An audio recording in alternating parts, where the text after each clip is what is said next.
Assalamualaikum warahmatullahi wabarakatuh.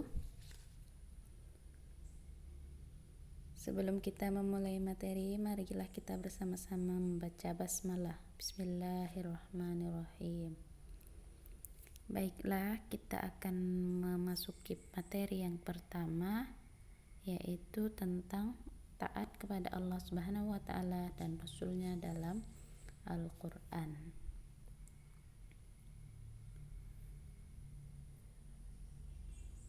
Ya. Sekarang kita akan membahas tentang pengertian taat. Taat merupakan kata serapan bahasa Arab yang artinya adalah tunduk dan patuh. Berdasarkan Kamus Bahasa Indonesia, Kamus Besar, taat mengandung beberapa arti, yaitu senantiasa tunduk, tidak berlaku curang, setia, soleh, dan kuat beribadah. Perilaku taat itu dijelaskan dalam Quran Surah An-Nur, surah ke-24 ayat 54. Yang artinya, katakanlah, taatlah kepada Allah dan taatlah kepada Rasul. Dan jika kamu berpaling, maka sesungguhnya kewajiban Rasul hanyalah apa yang dibebankan kepadanya. Kewajiban kamu adalah apa yang dibebankan kepadamu. Dan jika kamu taat kepadanya, niscaya kamu mendapat petunjuk. Dan tiada lain kewajiban Rasul hanya menyampaikan amanat Allah dengan terang. Isi dan kandungan ayatnya. Jadi dalam Quran Surah An-Nur ayat 54 ini ada beberapa poin penting. Di sini ada 4 yang saya tulis. Yang pertama, isi dari kandungan ayat Quran Surah An-Nur ayat 54 adalah perintah menaati Allah dan Rasul-Nya. Kita perhatikan lagi untuk ayatnya. Qul ati'u, di situ ada ati'u dalam potongan ayat itu merupakan kata kerja perintah untuk taat. Kita menemukan kata ini 2 kali, yaitu pertama sebagai perintah untuk taat kepada Allah Subhanahu wa taala, dan yang kedua itu ada wa ati'u rasul, taat kepada Rasul.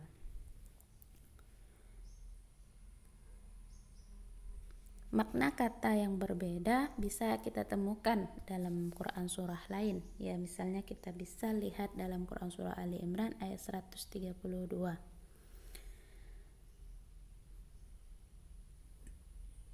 Dalam Quran surah An-Nur ayat 54 dan Quran surah Ali Imran ayat 132 itu berbeda makna. Sama-sama ya, taat pada Allah dan taat pada Rasul itu beda maknanya, karena itu mengisyaratkan kedudukan Rasulullah itu berbeda terhadap Al-Quran. Sebagai teladan kita, Nabi Muhammad itu, Rasulullah SAW, ditempatkan sebagai penafsir Al-Quran dan terkadang ditempatkan sebagai sumber ajaran Islam selain Al-Quran. Nah, kalau kita lihat dalam Quran surah An-Nur ayat 54 ini, Rasulullah SAW itu kedudukannya itu sebagai sumber ajaran selain Al-Quran. Jadi sumber ajaran Islam itu kan ada Al-Quran, hadis gitu ya. Nah, Nabi Muhammad itu sumber ajaran selain 2 yang tadi.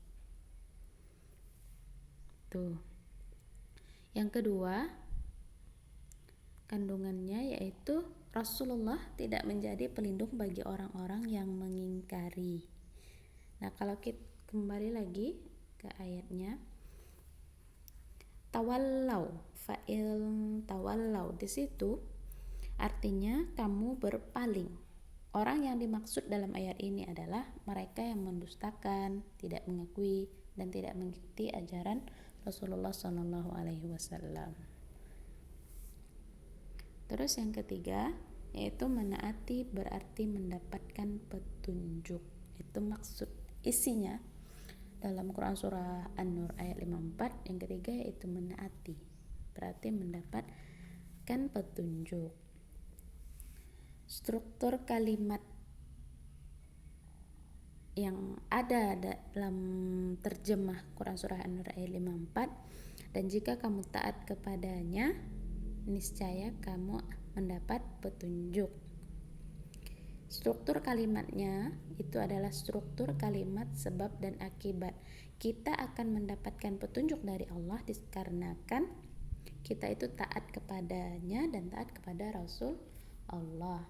Itu jadi strukturnya ada sebab akibat. Jadi jika kamu melakukan ini maka kamu akan mendapat ini. Itu struktur kalimat sebab akibat.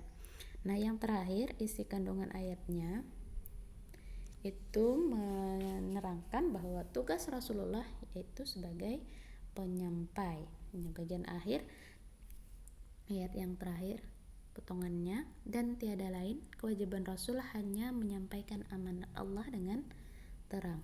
Nah, kalau kita lihat pada potongan ayat di atas ditegaskan bahwa Rasulullah hanyalah sebagai penyampai ajaran Allah.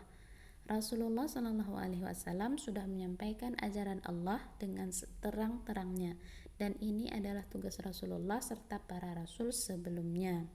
Nah, sebelum Rasulullah ada Nabi Isa dan Nabi yang sebelum-sebelumnya